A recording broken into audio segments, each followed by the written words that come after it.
afternoon student, welcome to 7th standard subject English unit. Please don't read this poem. विद्यार्थ्यांनो, तुम्हाला कविता वाचायला आवडते का?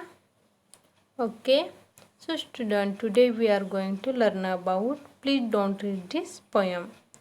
विद्यार्थ्यांनो, मागच्या पाठात आपण मी सांगत आहे ते खाजगी आहे, आणखी एक ओळ वाचू नका.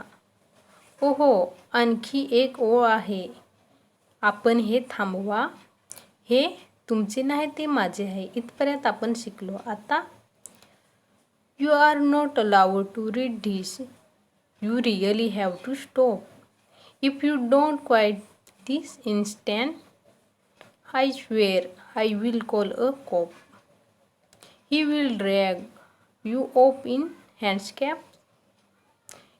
He will lock up in jail and leave you there forever until you are old and frail. Your friends will all forget you. You won't be even missed. Your family too will likely forget that you exist. And all because you read this instead of having fun. It's too late now, amigo. The poem nearly done. There's only one solution. Here what you will have to do. Tell all your friends and family they shouldn't read it too. आता आपण कवितेचा अर्थ समजून घेऊया. You are not allowed to read this. हे वाचण्यासाठी आपल्याला allowed नाही. You really have to stop. तुम्ही खरोखर हे थांबवा. If you don't quit this instant, I swear I will call a cop. खरोखर हे तुम्ही थांबवले नाही तर, झटपट सोडले नाही तर मी पोलिसांना कॉल करून बोलवेन. He will drag you off in handcuff. तो तुम्हाला हातकड्या घालेल. He will lock you up in jail. तो तुम्हाला जेलमध्ये बंद करेल. And leave you there forever until you are old and frail. आणि तुम्ही म्हातारे आणि अशक्त होईपर्यंत तुम्हाला तिथे ठेवतील.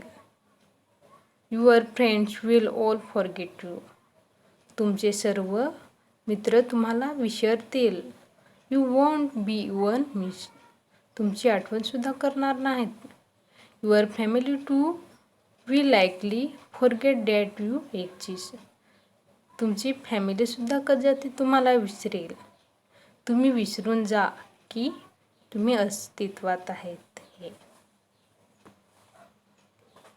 And all because you read this instead of having fun. आणि हे सर्व तुम्ही तुमच्या मजेसाठी वाचले आहे. It's too late now, amigo. आता लेट झालं आहे मित्रांनो. The poem nearly done. आता जवळजवळ कविता पूर्ण झाली आहे.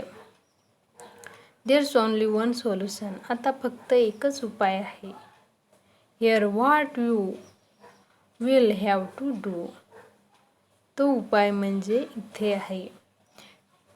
Tell all your friends and family they shouldn't read it too. तुम्ही तुमच्या मित्रांना आणि कुटुंबांना सांगा की ही कविता वाचू नका.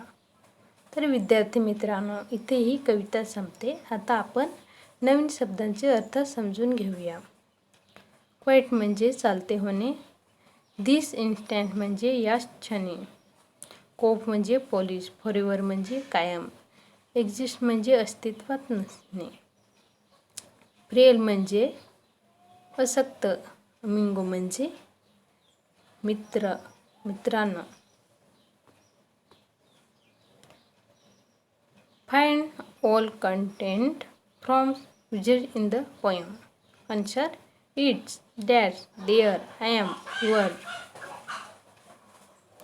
Instant, don't, your, I will, he will, want, poem, here, you will, shouldn't. Homework: think and answers. A. The poet is telling someone not to read the poem. Who is that someone? B. What did you feel when you read the line? Please don't read this poem. C. Does the poet really want you to stop reading the poem? D. What does the poet mean when he says, tell all your friends and family they shouldn't read it too? विद्यार्थी मित्रांनो, दिलेला homework सोडवा. Thank you.